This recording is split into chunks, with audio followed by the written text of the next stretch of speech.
आदेश आदेश मिथुन राशि वालों, सूर्य का यह परिवर्तन आपके जीवन में खुशियां लेकर के आएगा। पराक्रम आपका पूर्ण रूप से मजबूत रहने वाला है। पराक्रमी आप रहेंगे। अपने पराक्रम के बल पर सभी प्रकार के सुखों को आप प्राप्त करेंगे। भूमि का सुख इस गोचर काल के दौरान आपको प्राप्त होने की संभावना बनी हुई है। भागदौड़ अधिक होगी। थोड़ा समय को यूटिलाइज आप इस गोचर काल के दौरान शायद ना कर पाए, लेकिन लाभों से भरा गोचर जरूर रहेगा। हाँ, बीच बीच में राहु देव के कारण थोड़ी सी दिक्कतें आपके आएंगी, लेकिन आप सभी दिक्कतों का समाधान बहुत आराम से निकाल लोगे, क्योंकि आप पुरुषार्थ से भरपूर रहोगे, जोश से भरपूर रहोगे, आपके अंदर ताकत पूरी रहेगी। आप किसी भी हालत में किसी के सामने झुकने की चेष्टा नहीं करोगे। और ये अच्छी बात भी है। जब हम सही होते हैं तो हमें कभी झुकना नहीं चाहिए। गलती है तो हमें हाथ जोड़ करके अपनी गलती पर माफी मांग लेनी चाहिए। और इस गोचर काल के दौरान आपसे कुछ गलती नहीं होने वाली। हाँ, गलत फहमी का शिकार आप हो सकते हैं। माता पिता के स्वास्थ्य को थोड़ी दिक्कत यहाँ पर हो सकती है। भाग्य का साथ तो आपको पूर्ण रूप से मिलेगा, लेकिन हो सकता है उसका प्रतिफल थोड़ा लेट मिले, जिसके कारण आपको थोड़ी एंजाइटी हो सकती है। तो एंजाइटी से बचना है, नकारात्मकता से बचना है। कैरियर के लिए यह गोचर आपके अच्छा रहने वाला है। कैरियर में कहीं कोई दिक्कत नहीं होगी। बॉस के साथ इस गोचर काल के दौरान थोड़ी कहा सुनी की संभावना है, जो आप पर भारी पड़ सकती है। तो बॉस से कुछ भी हो जाए, आपको कहा सुनी नहीं करनी। बॉस इज ऑलवेज राइट, इसी बात का आपको पालन करना है। घर में थोड़ा सा कलह का माहौल गलतफहमी के कारण होगा, लेकिन वो कैसे सही करें वो भी आपको इस वीडियो में पता चलने वाला है। आदेश आदेश, मैं शाबर मन साधक प्रवीण आप सभी का स्वागत करता हूं। आज बात करेंगे सूर्य राशि परिवर्तन की। सूर्यदेव 17 सितंबर को अपनी वर्तमान सिंह राशि को छोड़ करके कन्या राशि में प्रवेश करेंगे। वृषभ राशि, वृषभ लग्न वालों के लिए तृतीयेश होते हैं सूर्यदेव। तृतीयेश के स्वामी चतुर्थ भाव में जाएंगे। तो ऐसे में व्यक्ति अपने पुरुषार्थ के बल पर, अपनी हिम्मत के बल पर, अपने साहस के बल पर वो सब कुछ प्राप्त करता है जिसकी उसे अपेक्षा होती है।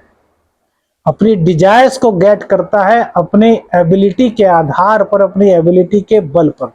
उसकी एबिलिटी को कोई चैलेंज नहीं कर सकता, क्योंकि वो हर तरीके से जोश से भरपूर होता है।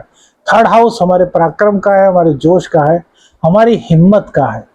तो सिंह राशि है वहां पर, सिंह राशि शेर। अब वो चतुर्थ स्थान में चले गए, तो भूमि भवन वाहन का सुख आपको हर हालत में इस गोचर काल के दौरान प्राप्त होगा, यदि कुंडली में थोड़ी अच्छी दशाएं चल रही हैं। और दूसरी बात, कुंडली में राहु का आपके पॉजिटिव होना भी बहुत जरूरी है, क्योंकि ग्रहण दोष गोचर काल के दौरान बनेगा। सूर्य की दृष्टि सीधी राहु पर पड़ेगी, राहु की दृष्टि सीधी सूर्य पर पड़ेगी। सूर्य पर मंगल और बृहस्पति की दृष्टि भी रहेगी, और शनि से षडाष्टक योग होगा सूर्य का। तो यहां पर खुशखबरियां भी काफी सारी हैं, और थोड़ी सी चिंता भी है। चिंता कैसे दूर होगी उसका भी उपाय बताएंगे। सबसे पहले समझिए कि आखिर होगा क्या। सबसे पहले तो इस गोचर काल के दौरान भाग्य का साथ आपको हर हालत में मिल रहा है। भाग्य आपसे 2 कदम आगे तो चलेगा, लेकिन रिजल्ट थोड़े डिले होंगे। क्यों डिले होंगे? क्योंकि राहु की दृष्टि सूर्य पर होगी। माता पिता के स्वास्थ्य में थोड़ी सी दिक्कत इस गोचर काल के दौरान आपको हो सकती है। यदि आपके माता पिता या फिर आप हार्ट पेशेंट हैं, बीपी की आपको दिक्कत है, तो भैया डॉक्टर से कंसल्टेशन लेते रहिए, उपचार में रहिए। इस गोचर काल के दौरान आपको दिक्कतें बढ़ सकती हैं। राहु सूर्य को ग्रसित करेगा, और राहु के सूर्य से ग्रसित होने के कारण छाती संबंधी परेशानियां, हृदय संबंधी परेशानियां आपको हो सकती हैं। यहाँ पर कहीं ना कहीं एलर्जी संबंधी समस्या, जैसे कि फेफड़ों में कफ का जम जाना, इस तरह की दिक्कतें भी हो सकती हैं। लेकिन इन दिक्कतों को आप दूर कर सकते हो राहु को पॉजिटिव करके। राहु कैसे पॉजिटिव होगा वो भी आपको बताएंगे। उससे पहले जानिए कि घर का सुख तो ये दे रहे हैं, घर में सुख शांति का माहौल भी रहेगा, लेकिन उसके लिए शर्त क्या होगी कि आपको किसी की बातों में नहीं आना है, आपको स्वविवेक के आधार पर निर्णय करना है। सपोज कीजिए घर पर गए, पत्नी ने कहा कि आज ऐसे हो गया, पति की माँ से पत्नी की कुछ कहा सुनी हो गई, पत्नी ने आते ही पति के कान भर दिए। अब पति को गुस्सा आएगा, थका आ रहा है, तो उसका फर्ज नहीं कि वह माँ को कुछ बोले, वो माँ से भी पूछे कि माँ क्या हुआ है, और फिर बीच का रास्ता निकाले। क्योंकि इस गोचर काल के दौरान सास बहू को ही पता ही नहीं हुआ कि उनकी कहा सुनी भी हुई है या नहीं, लेकिन उनको ऐसा लगेगा कि यार आपस में कुछ दिक्कत है, क्योंकि राहु ऐसी ही दिक्कतें बनाता है जो होती ही नहीं। अभी तो कहते हैं ब्रह्म जाल बनाता है राहु, तो आपको उस राहु के भ्रमजाल से हटना है। घर में सुख शांति बनाए रखने की जिम्मेदारी आपको उठानी है, आपको बैलेंस करके चलना है।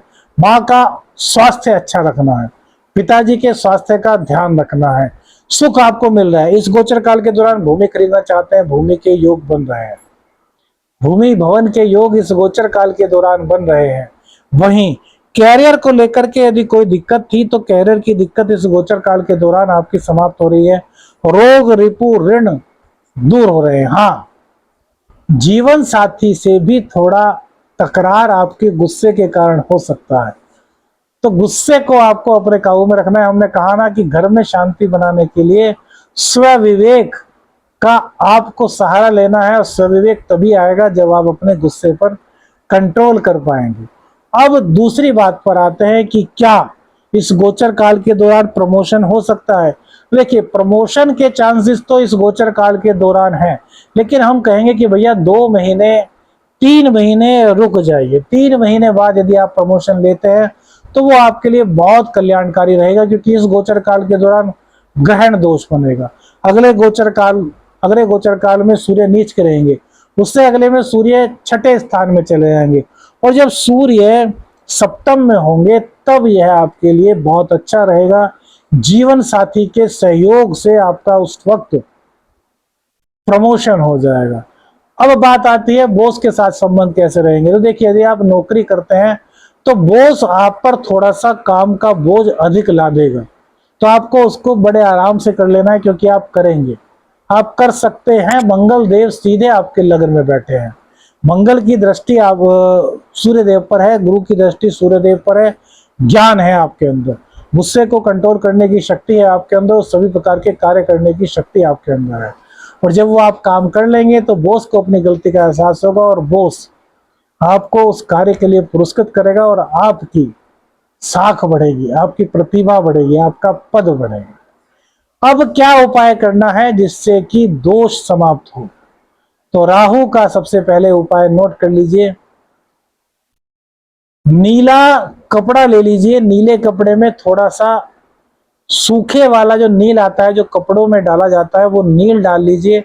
एक सूखा नारियल ले लीजिए, नीले कपड़े में इस सूखे नारियल को लपेट लीजिए, और ऊपर से कपड़े के अंदर थोड़ा सा नील डाल दीजिए, जो कि रूखा सूखा नील होता है, पाउडर नील होता है।